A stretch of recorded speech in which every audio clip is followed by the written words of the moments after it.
Organisation forum की बहुत सारी बात हुई है, अभी दिल्ली में हाल में ही ये कंप्लीट हुआ है कि क्या एक तो इसमें जो आउटकम डॉक्यूमेंट क्या रहा है, एक बात तो मैं ये समझना चाहता हूँ क्या उसकी विशेषताएं हैं। दूसरी चीज़ ये जब हम ब्रिक्स की और इस तरह के फोरम्स की बात करते हैं तो लगता है कि जैसे बड़ी बड़ी बातें और कूटनीति की बातें होती होंगी।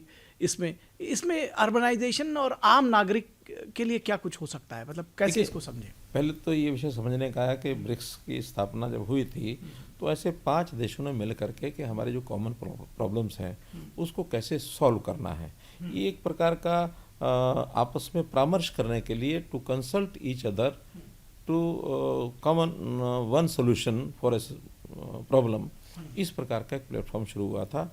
और इसके इस समय तक 13 अधिवेशन 12 हो चुके हैं, 13वां अब चल रहा है। हर वर्ष उन 5 देशों के साथ फिर कुछ और देश भी जुड़ गए, तो उन देशों को मिला करके अब 11 देश हो गए हैं ब्रिक्स में।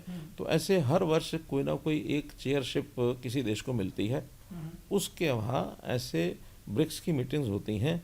एक नहीं होती है, हर डिपार्टमेंट की होती हैं।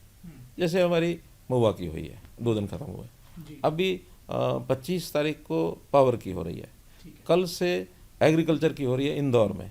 तो जितने डिपार्टमेंट्स हैं सभी डिपार्टमेंट्स ब्रिक्स की मीटिंग्स अपनी कर रहे हैं, 1 दिन 2 दिन 1 दिन 2 दिन। बाद में सितंबर में शायद 11-12 सितंबर है, तो उस समय पूरे देश के इकट्ठे सभी इन 11 देशों के जो हेड्स आएंगे, प्रधानमंत्री जी उसको चेयर करेंगे और वो फिर बैठक का सब की निचोड़ निकाल करके फाइनल आउटपुट उसमें डॉक्यूमेंट निकलेगा।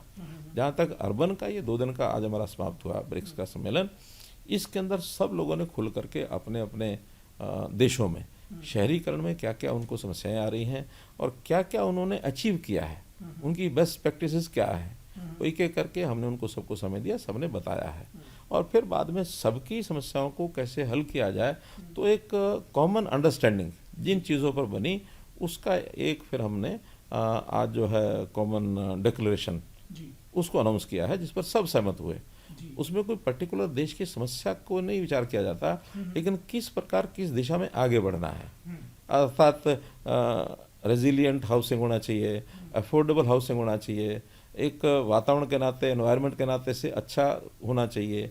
एक शहर में किस प्रकार नागरिक को सुविधाएं ज़्यादा मिलें, क्या उन नागरिकों का स्वभाव कैसे बदला जाए, स्वच्छ भारत मिशन के अंतर्गत भी लोगों के संस्कार और स्वच्छता कैसे उसको बनाए रखा जाए, लोगों को जो जो कठिनाइयाँ आ रही हैं उसको हल करने के लिए, जैसे मानो वहाँ का एरिया कितना है, पॉपुलेशन कितनी है, उसकी प्लानिंग कैसे हो, ये सारे विषय विचार किए जाते हैं। कोई इसमें ऐसा निर्णय नहीं है कि सबके ऊपर थोपा जाता है। एक कॉमन अंडरस्टैंडिंग बनाने के लिए एक डिक्लेरेशन के ऊपर साइन किया जाता है। अच्छी बात यह है कि अर्बन के इस प्रकार के ब्रिक्स में आज तक जितने भी सम्मेलन हुए हैं मिनिस्ट्रियल लेवल पर ये पहली बार हुआ है।